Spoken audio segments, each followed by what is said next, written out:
Welcome to the channel, everyone. I'm Skratch. Hope you guys are having an amazing Sunday. Welcome to another Raid Shadow Legends video. In today's video, guys, we're going to go over all of the news, all of the summoning events coming to the game starting from tomorrow. And I can tell you one thing, I don't have enough fingers on my hands to be able to count them, okay? Because there's so many. Now, we're actually going to do our weekly kickoff slightly earlier this week. I know it's Sunday, but to me it always feels like we're ready to jump into the new week. Basically, we're going to try to cover all of the known news at this point, basically. The fusion will start on the 8th of January, guys, so just a few days away. Then, of course, we are going to have quite a few events. I do want to give you a warning. You might not want to summon if you are going for the fusion. I feel like most likely we will get information related to the fusion tomorrow, so we will be able to do videos on that most likely. So definitely keep an eye on the video tomorrow. But either way, we want to preserve our resources. And as I mentioned, we have tons of summoning events. I know they might be tempting for quite a few of you guys. We're actually going to have basically all of the Galen packed, okay? Each one of the factions, of course, not all of the champions from each one of them, but all of these factions will be in the menu, including the faction unity champions. But before we get to that part, I quickly want to say one freaking thing that is really annoying. The Tag Arena tournaments, guys, right? Everybody's doing these Tag Arena tournaments mainly because you're getting the essence for the rewards. Well, they reduced the reward so much that it's just not worth it to do this trash anymore either. Nobody loves playing Tag Team Arena. People are doing it because they need to do 5 keys a day for Faction Wars, right? 5 fights a day to unlock the keys for the Faction Wars. They used to give us 5 of the fancy essence. Now we're getting 5 of the silver one, which honestly is such a bummer. So personally, I just wanted to say that I hate this event now. I'm not even going to bother to do it, not even to get to that 5 essence, because it's annoying. I know it's better than nothing, but them reducing the rewards all the time in this Tag Team Arena tournaments is awful. If you guys haven't completed your clan quests just yet, make sure you guys head over and pick some of those clan quests and make sure you guys complete them. If you gotta purchase anything from the clan shop before the reset, which is in less than 2 days, make sure you guys pick up that energy from there. If you're looking for any other goodies, make sure you guys pick them. The same thing goes for the bazaar as well in the Tag Team Arena. Talking about that, I need to pick up my Void Shard. There we go. I still have plenty of time for the Sacred, but most likely I am going to skip that one for the moment. And it seems like I have 4 days for the Ancient and the Energy from there. Now, tomorrow we are actually going to have a Sand Devils tournament attack starting. It's not in game just yet, but if we're going to head over to the calendar right here, as you guys can probably notice, we're going to have Sand Devil turn attacks starting on Monday, and we are going to get Prism Crystals and the usual rewards. So basically, we're going to have a chance at summoning whatever event we might be having. So this is not announced yet. We have no idea what the Prism Crystal event will be. But as you guys can probably notice, we are definitely going to have one, judging by the rewards that we are getting from here. So that's being added on top of the other summoning events. They really want to squeeze everything from us before the fusion starts. The Desire Soul Summoning Pool event looks pretty good. The thing is, you're only getting one from the Dungeon Divers. I don't think we're getting another one from somewhere else. They have some very good champions on this one, to be honest. You have Marius, Odin, which are some of my most wanted. You have Harima. You have Son Wukong. Honestly, I have 6-star souls on 1, 2, and 3 champions from the entire list. I would be happy with any of them, okay, to be honest with you guys. But I'm not spending money to get them, so there we go. 0 summons for me. I'm not going to complete the Dungeon Divers event either because I'm preserving all of my energy for the event dungeon to get pinpoint gear, right? So I'm going to skip the 3x speed because this will come back at some point again in the future. Leaving all that on the side, let's dive straight into the summoning events, guys. So starting with the Orc faction, Basically, this Monday, January 6th, they're planning to launch a progressive chance event, giving you at least a 15x chance to summon the champions of your dreams from the selected pool from Ancient, Primal, Sacred, and Void shards, guys. And guess what? Ashnar is on the list. On the list to get buffed, Plarium, okay? On that list, we need to have Ashnar. He's not on the 15x, don't worry, guys. I was just messing with you. So, starting with the very first champion is going to be Aragaz, aka Cooker, and I'm not saying the H word, right? Cooker, like, you know, the thing that you're cooking on stove or however else every country in the world is calling it. That's what it means in my language, though. So he's a faction unity champion. I'm not the biggest fan. A lot of you guys commented on the previous video where I mentioned that I'm not sure how good it is because I did not really have a chance to play him much to really see his true potential, his true value. A lot of you guys said that he's pretty badass, that you love the champion. You have the Provoke. I think he's gonna be great for the Siege mode. If you're trying to build an Orc team, if you have a Warlord, if you have a Raka, a good damage dealer, you could pull something off, that's for sure, right? I'm not gonna read all of their skills, guys, and stuff because there's so many champions, so I'm just quickly gonna give you my take on it. I think he's a decent champion. As I mentioned, again, I haven't really tested him out much to be able to say that, okay, he sucks, he's OP. I like this part where he has 3 faction allies. Whenever an ally kills an enemy, grants that ally an instant turn. That's actually not a bad thing whatsoever. He can make you deal more damage and stuff, but you need to be on low HP in order for that to work. You have damage reduction, which is nice. Yeah, that's pretty much my take on Mr. Aragaz. Then we have Bells the Reckoner. I actually released a guide on him recently. He was guaranteed during Christmas. Block buffs. What else he brings? Leech, right? I'm not the biggest fan of this champion. His damage is a bit underwhelming for a legendary champion, to be honest. He is a HP-based one. So I would personally, on my account, I would use Ugo, the epic champion, over Bells the Reckoner, right? But if you got him, he can be helpful in one of your Hydra teams. Definitely worth considering in using him if you don't have tons of much better options, if you don't have a super stacked account, right? So he's kind of like a mediocre champion in my opinion. Best build for him, you can go with a bit of damage on him. You can give him a Savage. This skill was doing decentish damage, and this one as well was hitting for like 1 million or so with a pretty solid build, right? But other than that, you're not really gonna get insane value out of the champion.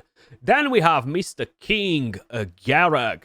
We can actually finally call this bad boy a king after the buff. Pretty good base stats. He's much better than he was before since they buffed him. Chance to stun, quadruple hit with a chance to decrease the cooldown of this skill. Build him on Savage, build him on Merciless, build him on any of the sets that will ignore defense, and you're gonna gain quite a bit of value out of this champion. Then, the next one on the list is going to be Matriarch Zarguna. Really not a fan of this champion. Another Bells type of situation, in my opinion. You have a chance to provoke, get a bit of healing, continuous heal, taunt, and killable on herself, decreases the duration of all ally debuffs, and you have a shield. And you can put strengthen as well. This is the best thing in her kit. Basically, if you have a shield, receive 10% less damage. But to be honest, she's really average as a champion. I'm surprised so many people rated her so high because I really don't think she's a 4.6 in Hydra. Faction Wars, yeah, let's just say it. Arena Offense 4.3 and 4.4, yeah, and I'm Superman. That's not the case, right? So I would not summon for this champion, to be honest with you guys. But if you get her early on, progression-wise, every champion in the game will be helpful for your account. So keep that in mind, right? Then we have Nogdar. He got buffed. We thought he's fun for a while. He did some crazy things in the Sand Devils for like 15 minutes or so till they quickly patched it. But other than that, he's just not really doing much. I really tried having some fun with him in live arena. His damage is based on attack and HP. What is nice about him is that he can instantly basically take a lot of HP from an enemy, right? And that's pretty good. And he can revive himself, which again is not bad. But to be honest, he's more of a niche fun champion rather than a champion that will bring you any any utility whatsoever. You could run him on not necessarily on damage sets, right? Frenzy set can work pretty nice on him. Then we have the Void ones. We have, of course, Warlord, the Goat. What can I tell you? Give him as much speed as possible, as much accuracy as possible, and let him clap the enemies. You can go with Perception. You can go with Stone Skin. You can go with Supersonic. You have plenty of different ways on how you can build this champion now, and this skill is super nasty. You want speed and accuracy on him. He's a pretty solid champion all around. If we're talking about wave control, he's got it. Healing, shield, block debuffs. Honestly, good in PvP, good in PvE. Then we have Raka. I would love a Raka. I actually have a 6-star soul just chilling. They're waiting for her. Best reviver for this faction. You have speed in all battles, increase attack. You have a shield, a cleanse, which is nice. Revive with immunity and block debuffs, even if they are no dead allies, which is nice for the Chimera. You have the passive, which is really solid because you're gaining turn meter, continuous heals. So she's pretty nice for the Chimera. A lot of you guys were asking me the other day, Skratch, if I don't have Elva, who should I use in my team? Raka is a very, very viable option, guys. So definitely, if you have her and you don't have Elva, you can 100% use Raka. Then, on Tuesday, guys, we're going to have a completely different faction in the menu. And this one seems to be, of course, the Skinwalkers. So we're going to start with Bolin, guys, the faction unity champion. He's actually pretty interesting. I prefer him over Arrogas, for example, right? Because he's more interesting in my opinion. You have a chance to grant an extra turn, heal all allies, defense down, then after attacking the initial target, attacks all other enemies and has a chance to place defense down, chance to stun. Before attacking, has a chance of removing all buffs, fills the champion's turn meter for each stun, and the skill will ignore 50% of each target's resistance, which is nasty. Same with the passive is pretty good because all of your allies will have a chance to land the stun. You have the speed aura, accuracy aura for all of your Skinwalkers. Pretty solid as a faction unity champion, but he's kind of like a crowd control specialist. Great on waves, control, etc. Siege mode, really solid. Then we have Gwyndolin. Gwyndolin is solid for the Chimera, guys. At the moment, the only issue with Gwyndolin is basically the fact that it doesn't ignore defense, it doesn't do crazy damage. So once we're gonna get the area bonus Great Hall for the Chimera, Gwyndolin is gonna be much, much better because it will be able to put up some bigger numbers too. Triple hitter right here, extends the duration of debuffs. You have decreased speed, leech, decreased accuracy, which is massive because you're gonna need all these three things. Then you have increased accuracy, block debuffs. Such an amazing combination of buffs in here and debuffs, all very important for the Chimera. Plus, it can gain an extra turn. The more this champion's crit damage increases for every 10 points of accuracy. So the more accuracy you have, the better, basically. So solid for the Chimera. Then, moving on to the next one, we have Mighty Uko. Pretty solid reviver, good for the Hydra clan boss. Some of you guys are saying that are using Uko in the Chimera. I haven't tried using Uko in the Chimera, mainly because you're not getting any healing, you're not really getting cleanse, you're not getting immunity from this character, so you need to count on a different one. I guess if you pair Mighty Uko with Opardin Clanfather, you could get some pretty solid results, right? Because he cleanses, he gives you immunity, and the increased speed, the block buffs, remove buffs, decrease accuracy, and the decrease attack are massive again for trials. So Uko, still a very viable champion. Then we have Mr. Ragash. Great for Curse City. Great for Faction Wars. He places his own increased defense. He has a stun, good damage, strengthen, increased speed, veil. Same with the passive on the champion with a ally with the highest attack. Inflicts more damage against targets whose defense is lower than these champions. So he's going to be amazing in the Curse City. Good as an arena nuker if you need him to. Good as a crowd control damage dealer for waves, etc. Savage, and he's gonna do an amazing job. Then we have the Monkey King, the Wukong. Still a great champion for arena, guys. A lot of people are still running him in live arena. Very effective for classic arena, for tag team arena. I like to have him built a hybrid, basically accuracy and savage. You can build him stone skin plus savage, or you can build him super fast with very high accuracy and basically smack the enemies. You're not going to deal damage like that, but you are going to control the heck out of them. Polymorph, remove their buffs, stun with A1. His passive is super annoying. I hope they will bring him back at some point for people that missed him, because this was a free champion, guys, and he's absolutely amazing. One of the best we've ever got. Then we have Leorius the Proud. Defense down on the A1. He can basically be immune to all of the crowd control debuffs except Polymorph if he's not using the skill or if he's not locked. True Fear, Weaken. This works for the Chimera, 3 different things, but his damage is not good enough. So I would not say he's amazing in the Chimera because his damage sucks, especially if he's not on low HP. Considering that you need Leech in there as well for other trials and stuff, basically it's going to be counterproductive for his passive and the healing and everything else. Then we have Tumesia, absolutely amazing at empowering Marius. Amazing. I wish I would have a few more copies, but leaving that on the side, she's not a bad champion. Great for the Spider, great for Curse City, great for Faction Wars, great for wave control. She stuns, she puts HP burn, she can deal crazy damage with this skill.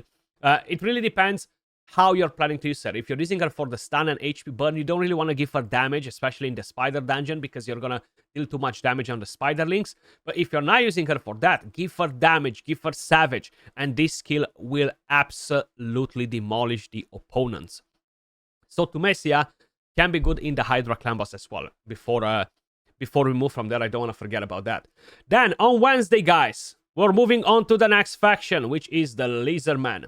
The Lizardmen, my bad. So we're going to have, of course, Legare Theox, absolutely insane as a champion in the Hydra clan boss, in the arena, in the Chimera. He's just insane everywhere, okay?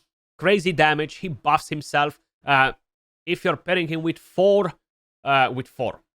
more Lizardmans, he's going to be immune to sheep. All of your team will be immune to sheep, but now at the moment is a bug, and your team is actually not immune to sheep, and you can get polymorph. So it's something in their spaghetti coding, but he deals so much damage, and he has this very unique A1 with the ally attack. The more debuffs on the target, the more damage basically for the champion joining the attack and for himself as well.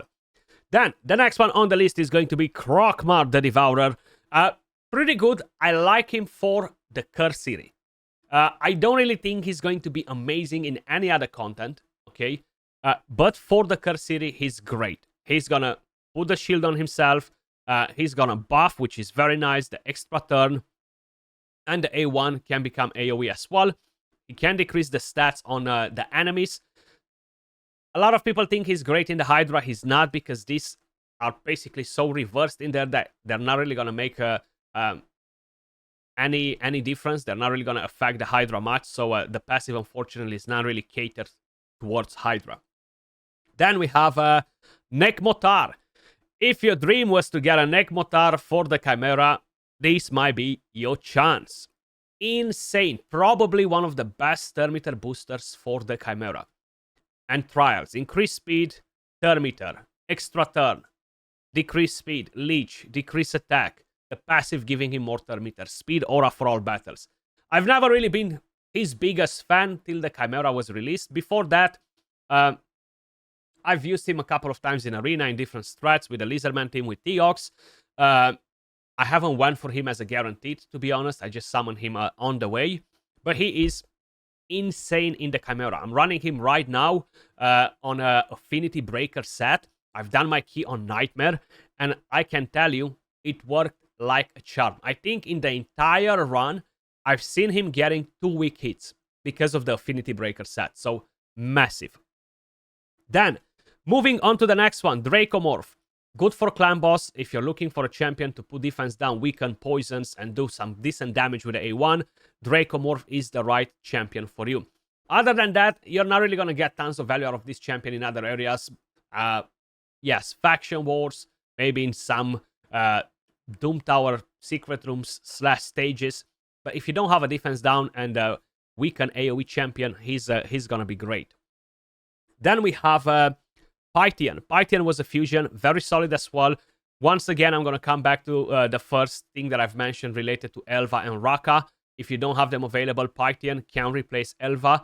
You're not going to get increased speed, but you will get the cleanse.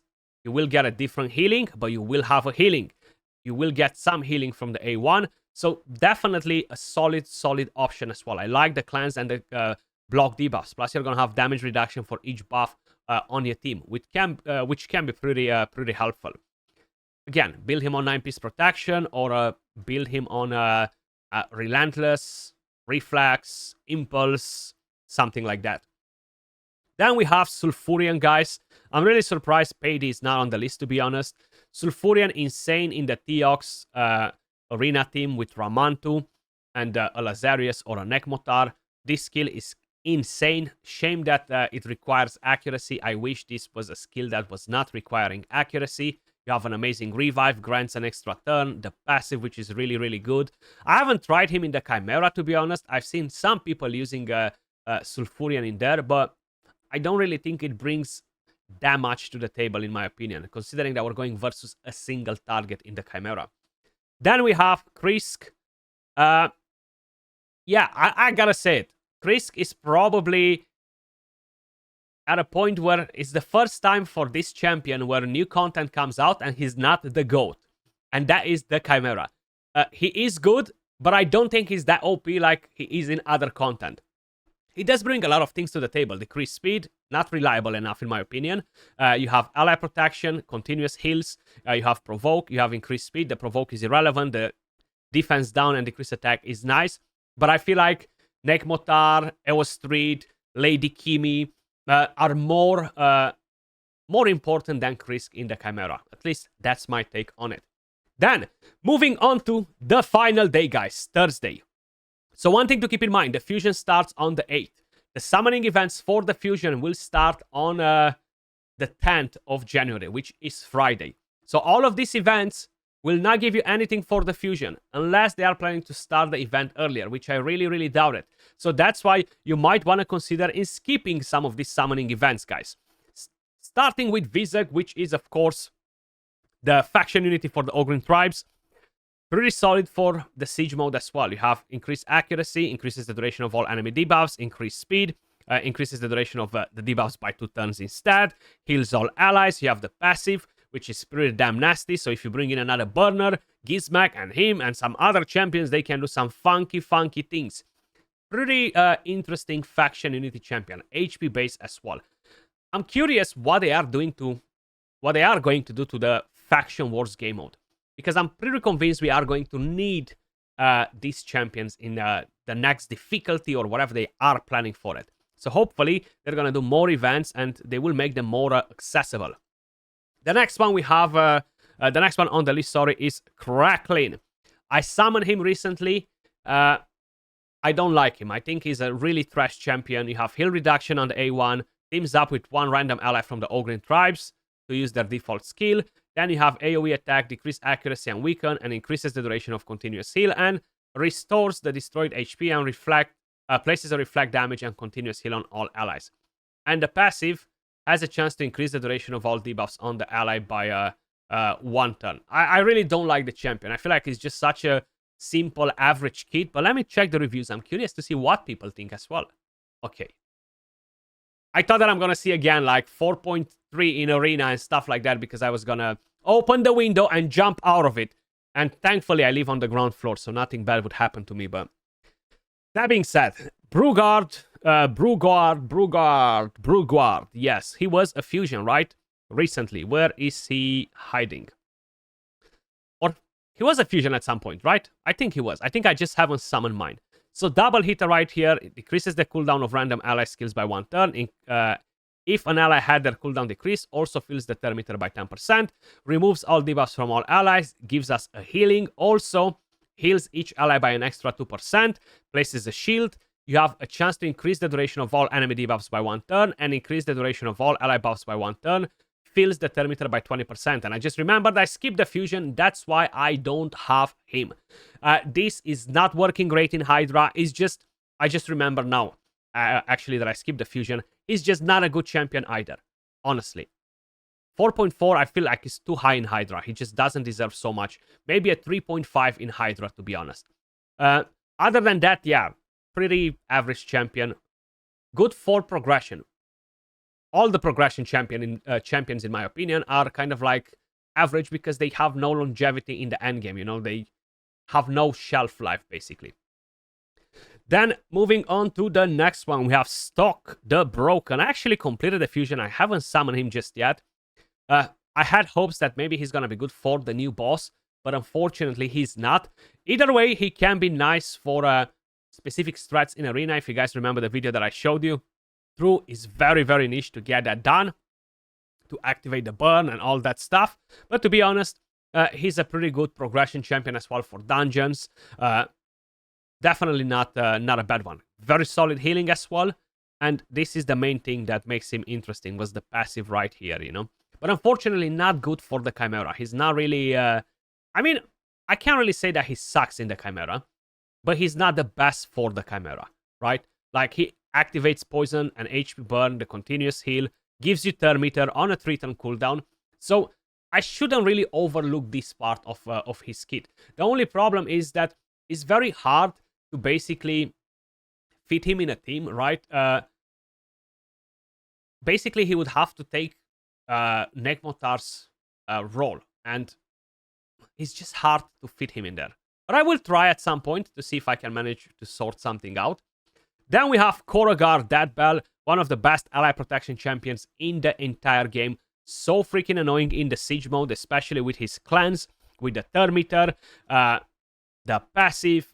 Overall, a very, very solid ally protection champion, HP base too. I'm actually a fan of Korogar Deadbell. Definitely a solid one. Then we have, of course, Gurgo the Augur. I've made a video recently on him. I mean, recently, probably like a month ago. I'm using him every single day. I freaking love him. I used to hate this champion with passion, guys, okay? With passion. But since they buffed him, I went completely 180 degrees and I love him now. Speed aura for arena battles. Removes all buffs. Freeze. Extra turn. Defense down. Crazy good damage. I don't even have him built on Savage, and he absolutely smacks the opponents. And the passive too on top of it.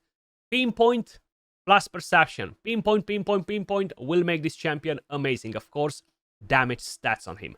And then we have Diamant. I hate this champion as well. Not with so much passion. I know hate is a strong word. Speed aura for all battles. A bit of healing. Increase the duration of buffs. Turn meter. And intercept, increased resistance, and strengthen. Pretty useless. Okay? As you guys can probably notice on the reviews, he is useless for a Void Legendary. But that was all for this video, guys. These are all of the summoning events. As you guys probably saw at the beginning of the video, we are going to have a Prism Crystal event starting tomorrow. No idea what champions we're going to have on there. But make sure you guys are staying prepared if you are planning to go for the fusion, of course. Most likely, we will find out what the fusion does tomorrow. Much love, and I will catch you all in the next video. Peace.